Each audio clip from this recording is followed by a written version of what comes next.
ओम शांति। आज 26 जून 2026।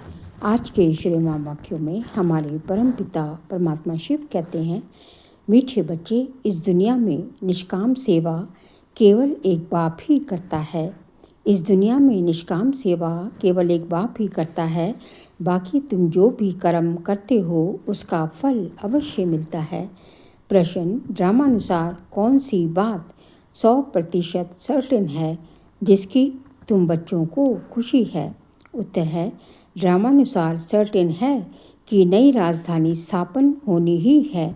तुम बच्चों को खुशी है कि श्रीमत पर हम अपने लिए अपनी राजधानी स्थापन कर रहे हैं। इस पुरानी दुनिया का विनाश तो होना ही है। तुम बच्चे जितना पुरुषार्थ करेंगे उतना ऊंच पद पाएंगे। गीत बजा। तुम्हें पाके हमने जहाँ पा लिया, जमी तो जमी आसमां पा लिया। ओम शांति। जो बच्चे कहते हैं बाबा भी वही कहते हैं। बच्चे कहते हैं बाबा तुम्हें पाके हम स्वर्ग के मालिक बनते हैं। बाप भी कहते हैं बच्चे मन मना भव। बात एक ही हो गई। मनुष्य सब पूछेंगे कि ब्रह्म कुमार कुमारियों को इस सत्संग में जाकर क्या मिलता है? तो ब्रह्म कुमार कुमारियाँ कहती हैं कि हम बाप दादा से विश्व के मालिक बनते हैं। विश्व का मालिक और कोई बन न सके। विश्व के मालिक ये लक्ष्मी नारायण ही हैं। शिव बाबा तो विश्व का मालिक हो नहीं सकता। तुम बच्चे विश्व के मालिक बनते हो। तुम्हारा बाप विश्व का मालिक नहीं बनता। ऐसी निष्काम सेवा करने वाला और कोई होता नहीं। हर एक को अपनी सेवा का फल जरूर मिलता है। भक्ति मार्ग में व किसी भी प्रकार से जो कुछ भी करते हैं, सोशल वर्कर को भी सेवा का फल जरूर मिलता है। सोशल वर्कर को भी सेवा का फल जरूर मिलता है। गवर्नमेंट से पगार मिलता है। बाप कहते हैं मैं ही एक निष्काम सेवा करता हूँ जो बच्चों को विश्व का मालिक बनाता हूँ और मैं नहीं बनता हूँ। बच्चों को सुखी करके सुखधाम का मालिक बनाए, 21 जन्मों का सुख दे। मैं अपने निर्वाण धाम में व वानप्रस्थ अवस्था में बैठ जाता हूँ।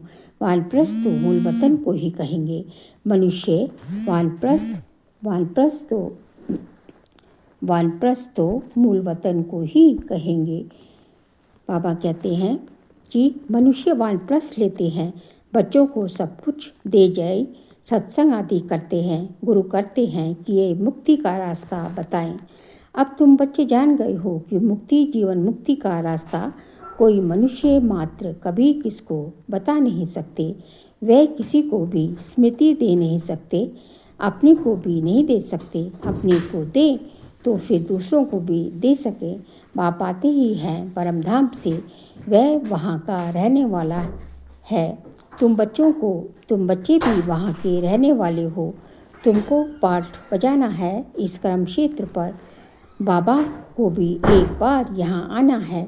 तुम बच्चों के लिए जबकि स्वर्ग की स्थापना हो रही है तो जरूर नरक का विनाश होना ही है। अभी तुम जान गए हो शिव बाबा ब्रह्मा द्वारा आदि सनातन देवी देवता धर्म की स्थापना कर रहे हैं। तुम जानते हो हम मनुष्य से देवता बन रहे हैं फिर से। तुम बच्चों की बुद्धि में है कि हर 5000 वर्ष बाद हम आकर फिर से ब्रह्मा द्वारा शिव बाबा के बच्चे बनते हैं। वर्षा पाने के लिए पतित पावन उनको कहा जाता है। नॉलेजफुल ज्ञान का सागर भी है।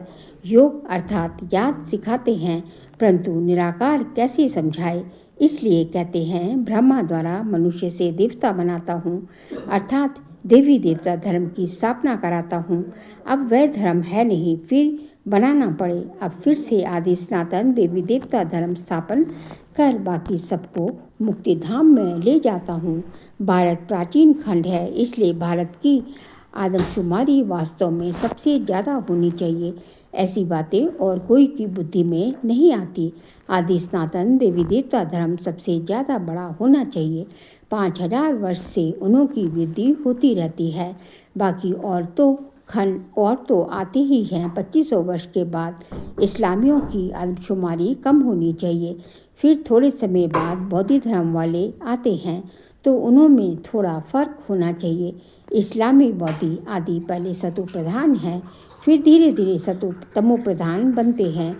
ये भी हिसाब है। जो अनन्य समझदार बच्चे हैं उन्हों को ख्याल करना पड़े। आजकल लिखते हैं चाइनीज़ सबसे ज़्यादा हैं, परंतु उन्हों को सृष्टि चक्र का ज्ञान तो है नहीं। ये सब राज तुम बच्चों की बुद्धि में है। जो पढ़े लिखे हैं उन्हों को डिटेल में समझाना होता है। देवी देवता धर्म वालों को 5000 वर्ष हुए तो इस समय उन्हों की संख्या बहुत होनी चाहिए, परंतु देवी देवता धर्म वाले फिर और धर्मों में कन्वर्ट हो गए हैं।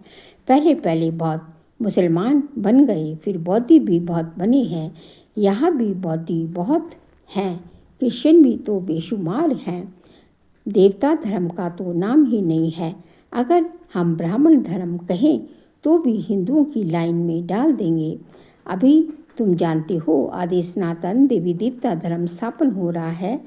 हम ब्राह्मणों द्वारा श्रीमत पर ये भी समझ होनी चाहिए, धर्म गाए तो जाते हैं ना। यहाँ के मनुष्य अपने को हिंदू की लाइन में ले जाते हैं, कहेंगे हिंदू आर्य धर्म है, सबसे पुराना है। भारतवासी पहले पहले आर्य थे, बहुत धनवान थे, अब अनार्य बन गए हैं। कोई अकल नहीं, जिसको जो आता वह धर्म का नाम रख लेते हैं। ज्ञान के पिछाड़ी छोटे छोटे ऐसे टालियाँ निकलती हैं, नए का थोड़ा मान होता है। अभी तुम बच्चे जानते हो कि हम बाबा से स्वर्ग का वर्षा ले रहे हैं, तो ऐसे वर्षा देने वाले बाप को कितना याद करना चाहिए।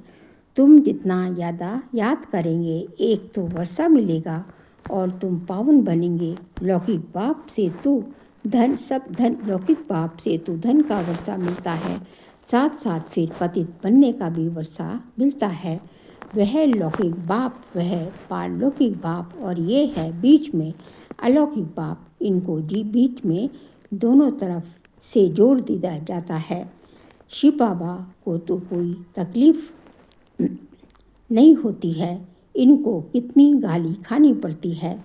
वास्तव में श्री कृष्ण को गाली नहीं मिलती है, बीच में फंसा है। ये कहते हैं ना, रास्ते चलते ब्राह्मण फंसा, गाली खाने के लिए ये फंसा है।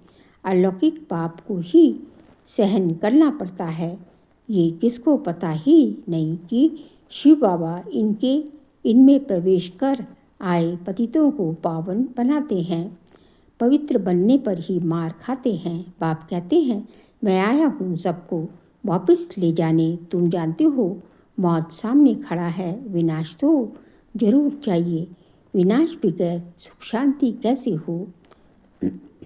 जब कोई लड़ाई आदि लगती है तो मनुष्य यज्ञ आदि रचते हैं। लड़ाई बंद हो जाए, तुम ब्राह्मण कुलभूषण जानते हो कि विनाश तो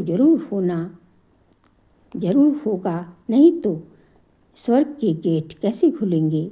सब स्वर्ग में तो नहीं जाएंगे, जो पुरुषार्थ करेंगे वही चलेंगे, बाकी जाएंगे मुक्ति धाम। वह किसको भी पता न होने के कारण कितना डरते हैं, शांति के लिए कितना धक्का खाते हैं, कॉन्फ्रेंसेस करते रहते हैं। सिर्फ तुम ब्राह्मण ही जानते हो कि सुख धाम शांति धाम को कैसे सुख धाम शांति धाम की कैसे स्थापना हो रही है। विनाश के सिवाय स्थापना हो न सके। तुम अभी त्रिकालदर्शी बने हो, तीसरा नेत्र ज्ञान का मिला है। सभी कहते हैं, वह तो कहते रहते हैं कि पीस कैसे हो, अर्थात कोई भी लड़े नहीं। सभी कहते हैं वननेस हो, एक ही बाप की मत लें कि हम सब एक बाप के बच्चे भाई भाई हैं, तो वननेस हो जाएगी। एक बाप के बच्चे हैं तो आपस में लड़ना नहीं चाहिए। ये भी तो सतयुग में ही था, कोई भी आपस में लड़ते नहीं। ये तो सतयुग की बात हो गई, यहाँ तो है कलयुग। बरोबर सतयुग में देवता थे, बाकी सब आत्माएं कहाँ थी पता नहीं पड़ता। तुम अब समझते हो, एक राज्य सिर्फ सतयुग में ही था, वहाँ सुख शांति सब था। ये सब बातें तुम्हारी बुद्धि में है। नंबरवार पुरुषार्थ अनुसार समझते हैं। बरोबर हम सतयुग में राज्य करते थे, बहुत सुख था, अद्वैत धर्म था। ये ज्ञान किसको भी है नहीं। इस समय हम नॉलेजफुल बनते हैं। बाप तुमको आप समान बनाते हैं। जो बाप की महिमा वही तुमको बनना है। सिर्फ दिव्य दृष्टि की चाबी बाप के पास रहती है। बाप ने बताया है, भक्ति मार्ग में मुझे काम करना पड़ता है। जो जिसकी पूजा करते हैं मैं उनकी मनोकामना पूरी करता हूँ। यहाँ भी दिव्य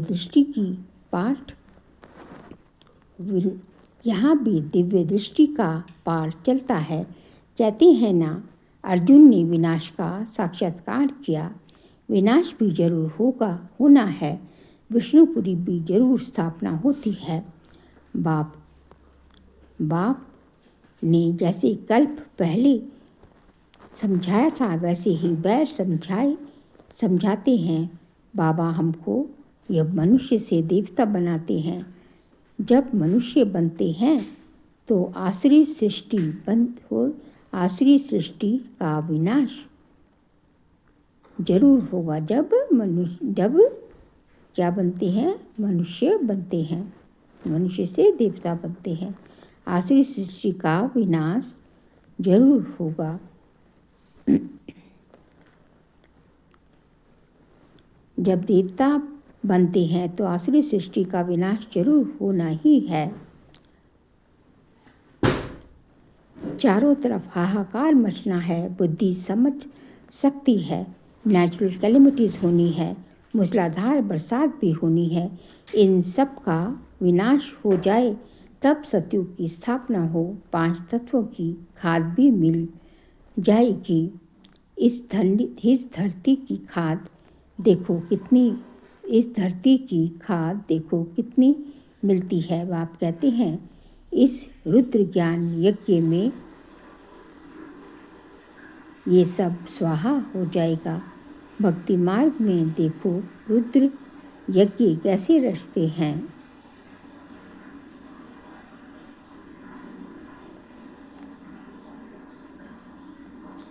शिव बाबा का लिंग और छोटे छोटे शालिग्राम बहुत बनाकर पूजा करके फिर मिटा देते हैं।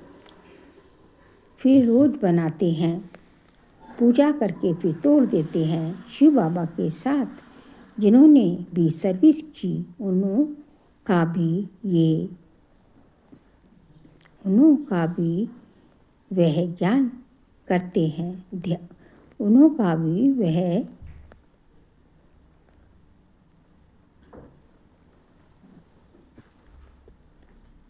शिव बाबा के साथ जिन्होंने भी सर्विस की उनका भी ये हाल करते हैं। रावण को देखो, हर वर्ष एफिजी बनाए उनको जलाते हैं।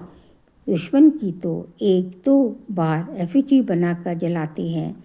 ऐसे नहीं कि वर्ष जलाने का नियम रखते हैं। इनका अर्थ कोई नहीं, अर्थ को थोड़ी समझते हैं।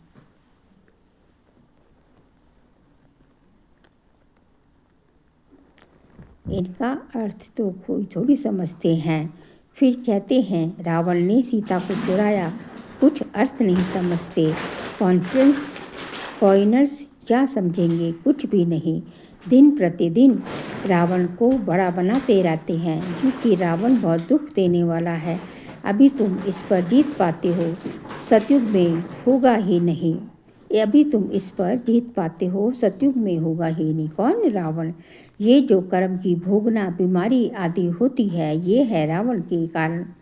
रावण की प्रविष्टता होने के कारण मनुष्य जो भी कर्म करते हैं वह विकर्म हो जाता है। सुख दुख का खेल बना हुआ है। इस हिस्ट्री ज्योग्राफी का किसको भी पता नहीं। लक्ष्मी नारायण को ये राज्य कैसे मिला किसको पता नहीं। तुम छोटे छोटे बच्चे समझाते हो ये लक्ष्मी नारायण सतयुग में राज्य करते थे। संगम पर ये राजयोग सीखकर ये पद पाया है। बिरला को भी छोटी छोटी बच्चियां जाकर समझाए कि इन्होंने ये राज्य कैसे पाया।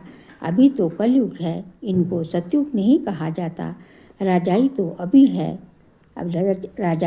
अभी है नहीं। राजाओं का ताज ही उड़ा दिया है। धर्मशास्त्र सिर्फ 4 हैं।